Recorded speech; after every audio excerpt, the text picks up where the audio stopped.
Sukumoni Facebook ব্লগে চলে এসেছি। কাল বিকেল থেকে একটাও ভিডিও ছাড়তে পারি না, কেননা ভীষণ শরীর খারাপ।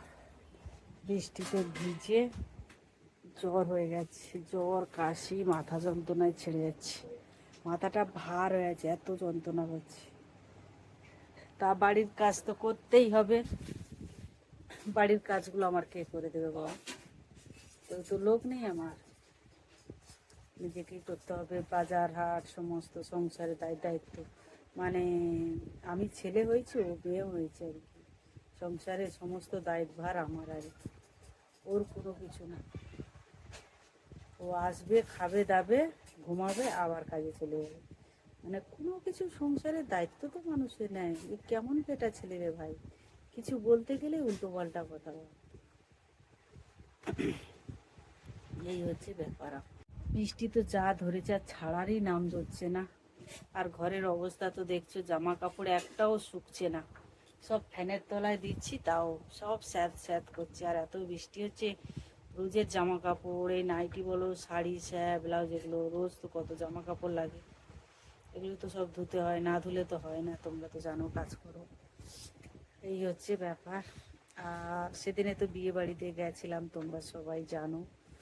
আর বেনারসিটাতে আমাকে কেমন লেগেছিল, বেনারসি শাড়িটা আমার, যদিও না, বেনারসি শাড়িটা আমাকে আমার এক কাজের বাড়ি থেকে আমাকে ওই শাড়িটা আমাকে গিফট করেছিল। শাড়িটা এনেছিল কাকিমার জন্য, তার ছেলে বৌমা আমেরিকায় থাকে, সেই বাড়িটায় শাড়িটা যে দিয়েছে তাকে তোমাদেরকে দেখাবো একদিন ভিডিওর মধ্যে। এর মধ্যে একদিন যাব, ওনাদেরকে ভিডিও করবো, কে দিয়েছিল তোমাদেরকে দেখাবো। সেই কাকিমা আর কাকু ওই শাড়িটা আমাকে দিয়েছিল আর কি, এনেছিল কাকিমার জন্য। কাকিমা বলে অত ভারী শাড়ি, আমি বলবো সত্যি শাড়িটা প্রচণ্ড ভারী আছে। আর কাকিমা এমনি নিজে অত ভারী শাড়ি পরতে পারবো না, তখন বলছে ওইটা খুকুকে দাও।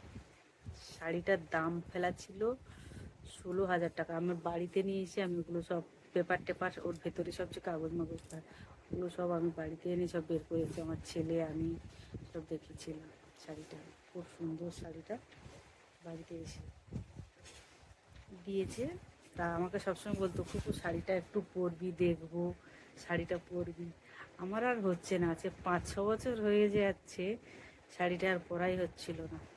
তা এইবারে পরলাম আর কি, 5-6 বছর না, 4 বছর খানি হয়ে গেছে, শাড়িটা আর আমার পরাই হচ্ছিল না আর কি।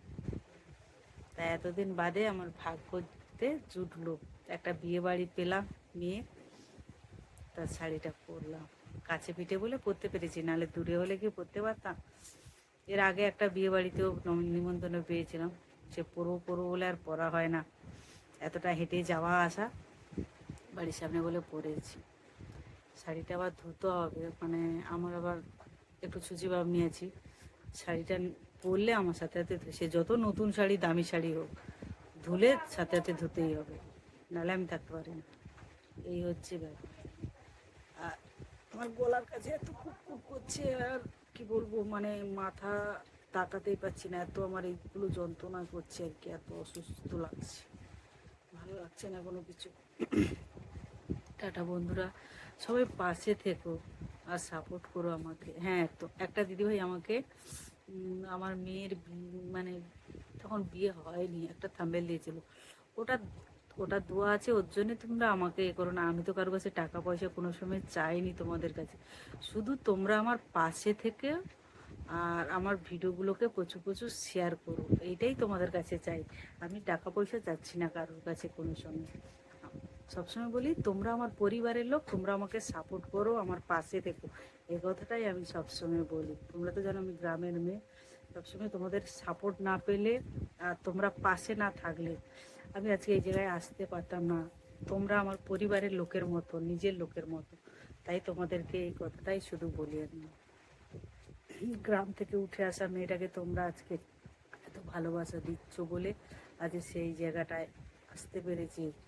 আর সবাই এত ভালোবাসা, এত সহানুভূতি পাচ্ছ। টাটা বন্ধুরা।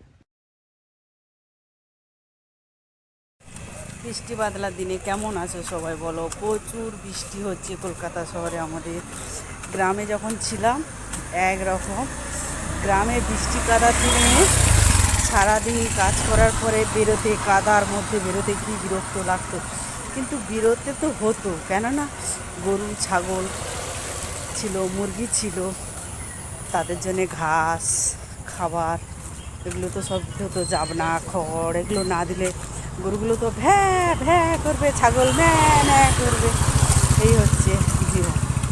কিন্তু কলকাতা শহরে বৃষ্টি অনবরত হয়ে যাচ্ছে, অনবরত বৃষ্টি হয়ে যাচ্ছে।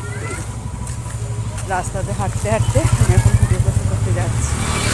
এখানে একটা ছাতা কোথায়, ও এই ছাতাটা পাশে, তা রাস্তাতে হাঁটতে হাঁটতে এখন যাচ্ছি, দেখি বান্ধবীর সাথে দেখা হয় নাকি, ফোন করেছি, ও বাথরুমে আলো জ্বলছে মনে হচ্ছে, অ্যাকোয়ারিয়ামের কাছে আলো জ্বলছে না।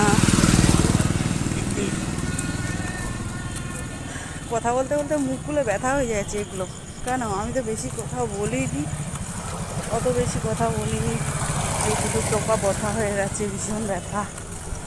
ঘর থেকে বেরোয়নি, কি শয়তান মেয়ে ছেলে, তাহলে বলো, রাগ হয় না তাহলে বলো। গরমে এদিকে আমার অস্থির লাগছে, যেরকম বৃষ্টি সেরকম গরম,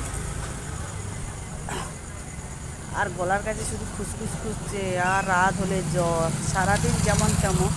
আজকে তো প্রচুর বৃষ্টির মধ্যে ভিজেছি আমি, পুরো ভারী বৃষ্টিটা যখন আসে তখন ওই বৃষ্টির মধ্যে পুরো ভিজেছি, ভিজে আরও শরীরটা কেরকম, গলাগুলো বসে যাচ্ছে আমার। এই যে কি রে, তোকে কখন বলেছি ফোন করেছি? অনেক ফোন, তো তুমি কাজে ছিলে না? হ্যাঁ, এখানে অন্ধকার হচ্ছে। আচ্ছা, এই ফলটা কি তোমরা বলতে পারবে গাছের ফুলগুলো কিরকম? চিনতে পারলে অবশ্যই কমেন্টে জানাবে। দেখো, এটা হচ্ছে হেল পয়েন্টের ভিতরে এই গাছটা, আর আমি আছি ভিক্টোরি গেঞ্জের ভিতরে। ফুলগুলো কত সুন্দর লাগছে, এর আবার একটা ফলও হয় আর কি। দেখো গোড়া থেকে কীরকমই মানে শেকড় শেকড় বেরিয়েছে, তার মধ্যে ফুলগুলো হয়েছে, অপূর্ব লাগছে, সুন্দর দেখতে।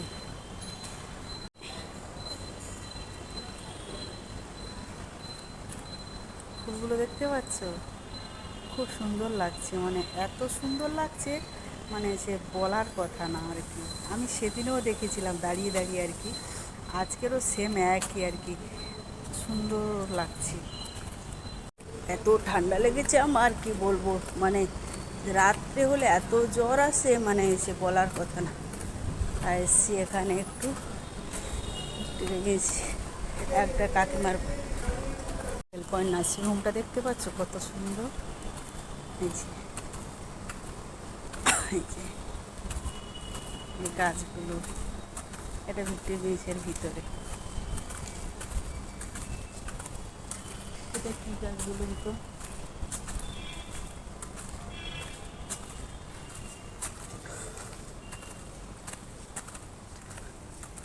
আর ভালো লাগছে না আমার, এত মাথা যন্ত্রণা, তাকাতেই পারছি না। ভালো লাগলে লাইক শেয়ার কমেন্ট অবশ্যই করবো। টাটা বন্ধুরা।